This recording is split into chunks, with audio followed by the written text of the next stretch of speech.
Hello everyone. I haven't done a movie review in quite some time, and no, I'm not going to make a habit of this again like I did last time I tried doing these reviews.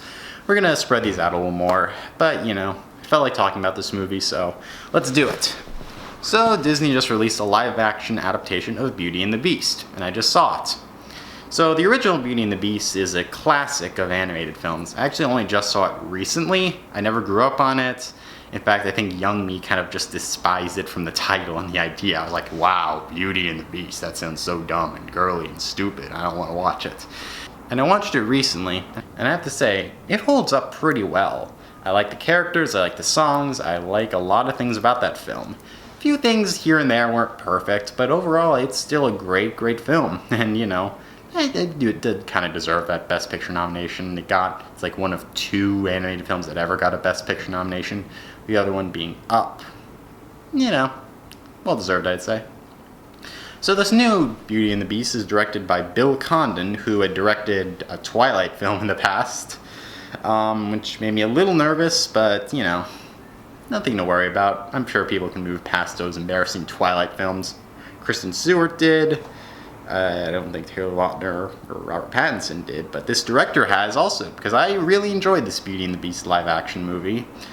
I think this was a very fun movie, and it was a faithful adaptation while also doing a few new things that I really enjoyed to justify its existence. So first off, I think the cast is spot on. I loved Emma Watson as Belle. I think right when I heard she was cast, I was like, that's perfect. I think she'll do a good job. And she did. I really liked the things she brought to this character, and the things that she herself actually pushed for them to do in her character.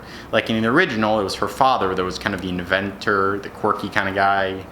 And in this one, that really goes more to Belle. Belle is like, there's this one scene where she like creates a washing machine type substitute so she can read her book and teach a young girl how to read. That was a very nice scene. I really liked that. I also really liked Dan Stevens as the Beast. I think he brought a lot to the character and was really entertaining to watch, of course. And you know, I just love the interactions between these two and their relationship.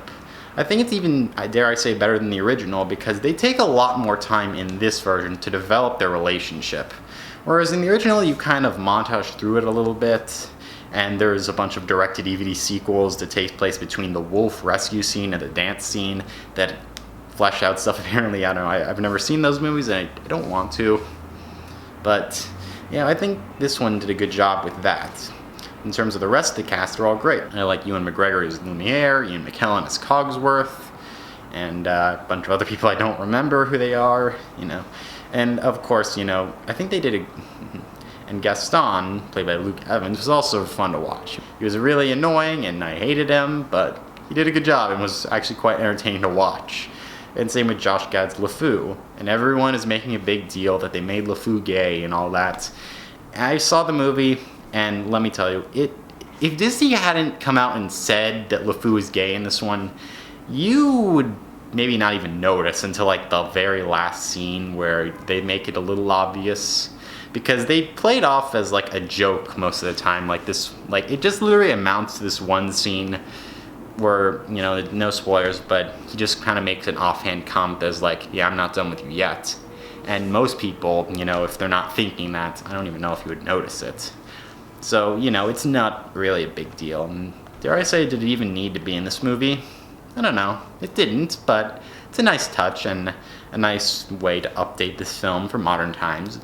And I'd say that's the best compliment I can give this new Beauty and the Beast film. It takes the original animated classic and changes a few things to update it to modern times, so it's a little better. They develop these characters more as a relationship as opposed to the original, where it was more so Belle pitied him and then eventually kind of developing a liking for him, as opposed to this one where you really see them develop as friends first and then they became closer. I like that, and a lot of the other things they do and small character motivations that I didn't even ask to be answered, like, hey, this guy was a prince of this area of France and he was only like as a kid turned into this beast, so people just forgot about him.